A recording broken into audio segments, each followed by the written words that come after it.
All right, this is our review of Arm & Hammer Pure Baking Soda, and we have the 13.5 pound bag, but there's a lot of different size options. Now, you might be saying, why do you get the 13.5 pound bag? Well, first of all, baking soda doesn't go bad, so you can just use it for a really long time, and it stores well.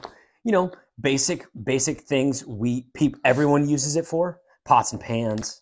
You can use it to like treat pools or hot tubs.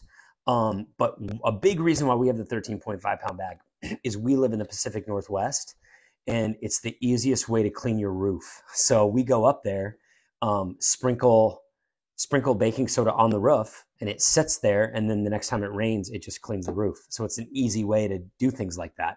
This also just works really well on caked on pots and pans, like where there's like burns and things that are caked on. Baking soda is the go-to for cleaning that without ruining the pan. So highly recommend it. Arm & Hammer is the best brand, so why would you go with anything else?